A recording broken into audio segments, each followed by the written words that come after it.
Good morning, afternoon, or evening. You're listening to Unpublished, Not Unknown, where we bring indie writers from across the world into the spotlight. My name is Katie, and I'm an avid reader, poetry writer, and short story enthusiast with a heart for fiction. Today, I'll be sharing a story that was shortlisted on Reedsy Prompt's weekly writing contest. The author has given me permission to share their story, and I encourage you to read their other works and follow them on their writing journey. The link to their profile will be in the show notes. So thank you for joining me, and let's get straight into it.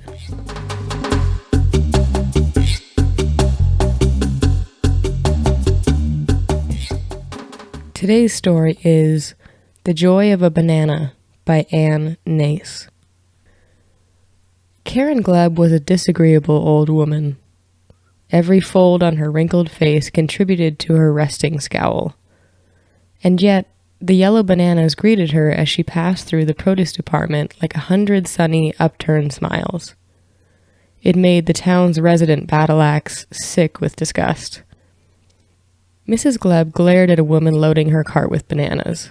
Freak, thought Mrs. Gleb. Sure, the fruit tasted okay, but only a dippy clown would want such a goofy-looking thing sitting in her kitchen all week long. Instead, Karen loaded her cart with radishes, chard, liver, and brine, the natural opposites of bananas and happiness. The cashiers eyed each other nervously as the crotchety old woman approached the checkout counters. Who was going to be the lucky winner this week? Please God, not me, they prayed with sweaty brows. The clerk at Register 2 made eye contact for just a second too long. Mrs. Gleb locked in on his gaze and approached his checkout line. She'd teach him to stare at an elderly woman.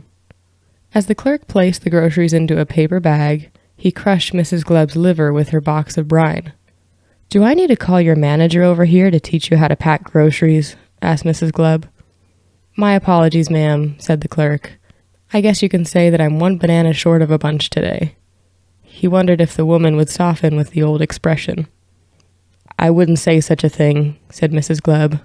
"I hate bananas." "Oh, my. Well," the clerk floundered. He had never met someone who hated bananas. Even if you don't eat them, it's still a fun word to say, thought the clerk. "Have a nice day," he said as he handed the old woman her change. "Have a nice day, ma'am," corrected Mrs. Gleb.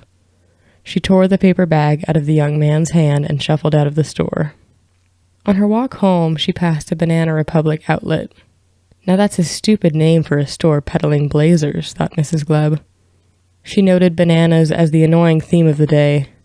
The storefront was the third encounter, and it annoyed her how difficult it was to think of anything else besides bananas. She crossed the street and came upon a busy ice cream parlor. A dozen outdoor tables with red and white striped umbrellas littered the patio.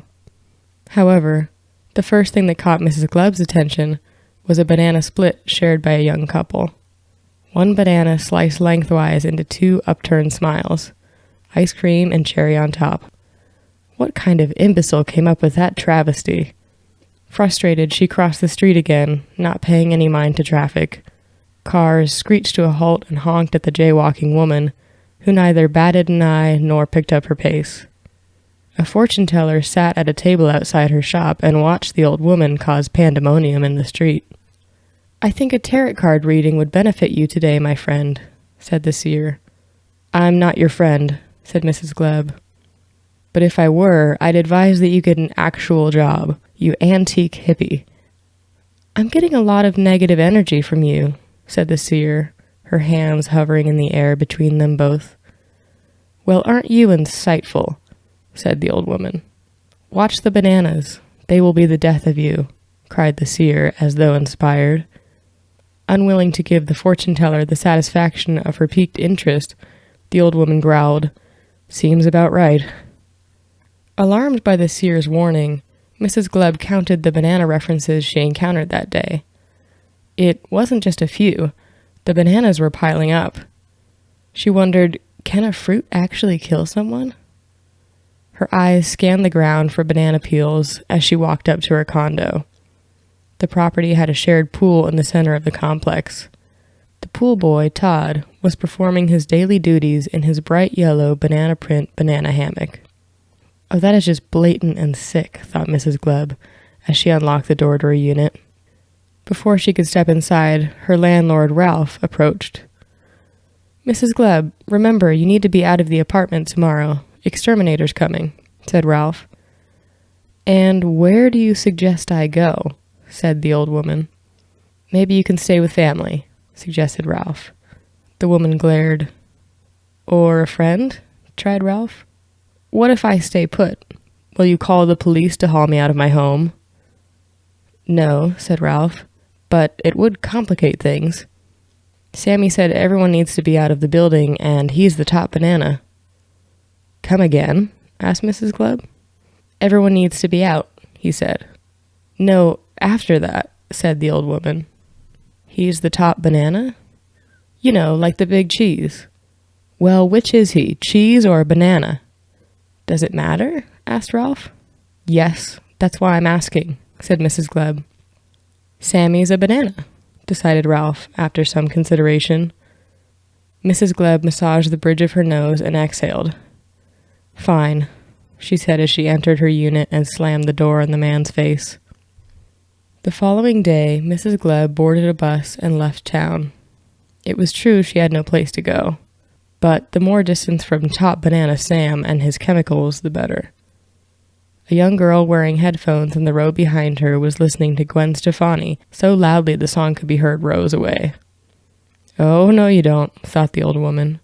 Arriving prepared for such an occasion, Mrs. Gleb jammed plugs far into her ears until they muffled out all auditory signs of life. She took out a copy of As I Lay Dying by William Faulkner. Finally, she thought, something of substance. Mrs. Gleb wasn't a connoisseur of literature. She only bought the book because she liked its title. As banana symbolism presented itself in the text, her face contorted in shock. Ears still plugged, Mrs. Gleb shouted, What the heck is with you people and bananas? Mrs. Gleb barged off the bus at the airport, convinced that traveling to the next town wouldn't cut it.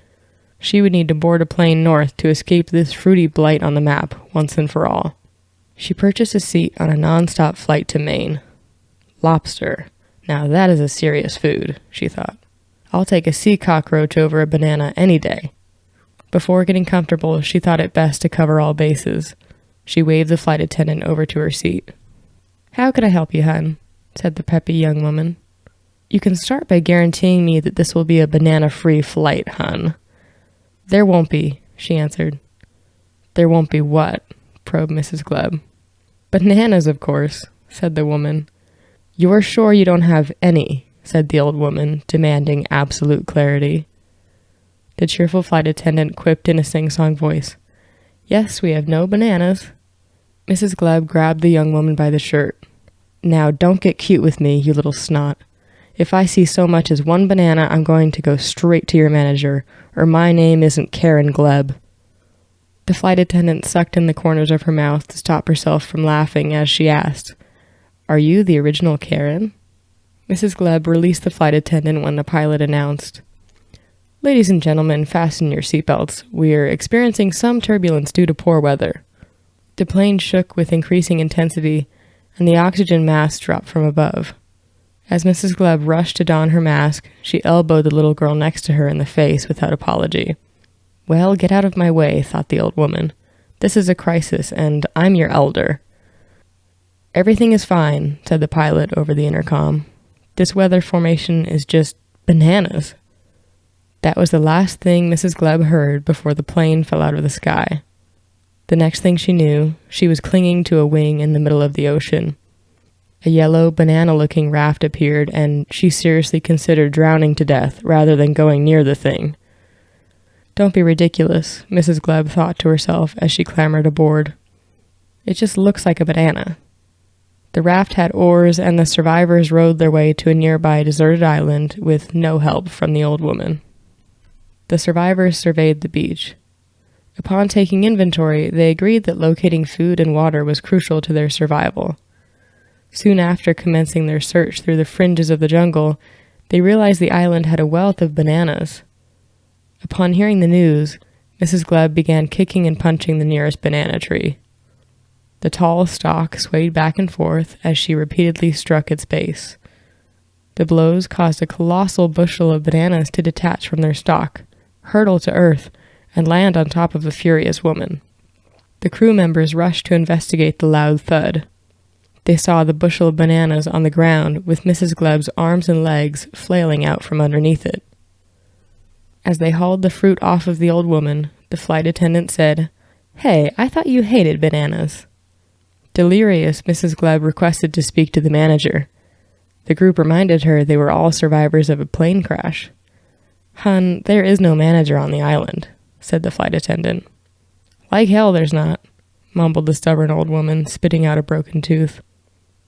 For the next 2 days, Mrs. Glebb sat in the fetal position, gnawing at her fingernails and rocking back and forth. She was losing her mind to hunger. The others had had a ball harvesting bananas, singing Harry Belafonte's Banana Boat song. There was joy on this desolate island, and it was causing the old woman to snap. Unwilling to let her fellow survivors witness her defeat, she waited long after nightfall before tearing a banana off a bunch. She stuffed the whole fruit in her mouth and munched. "See, I'm not afraid of a dang banana," thought Mrs. Glebb. The fruit was just sweet enough, dense and satisfying. She ate another. So what if they're cheerful? And another. And another. She smiled at the peels around her feet, the silky skins cool on her toes. She giggled as she took another. And another. She was belly laughing, almost in complete hysterics, eating her 8th banana. She slid on the peels in the darkness and reached out to the tree for support. She threw her head back and laughed with a mouthful of banana. In this action, Karen Glebb choked on her 8th banana and died. The Coast Guard arrived on the island to rescue the survivors mere hours later. They brought Mrs. Glebb's body with them to the mainland for a proper burial. The crew deliberated over what had transpired on the island. With no next of kin, they devised a sentimental send-off for their fallen comrade. Karen Glebb's tombstone reads, "Find the joy in your banana while the sun still shines."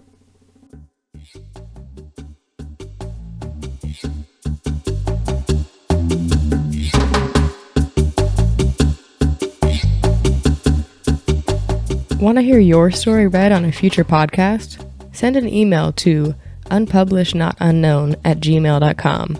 Please keep all submissions under 3,000 words, and note that this is a clean podcast, so keep that in mind when submitting your work. If you enjoyed this story, I encourage you to share this episode on social media and follow the podcast for weekly episodes. Be sure to visit the author's Readsy page linked in the show notes. Go show them some love and let them know you came from the podcast. And a big thank you to the author for allowing me to give voice to your story. It's been a pleasure. Until next time, this has been Unpublished Not Unknown.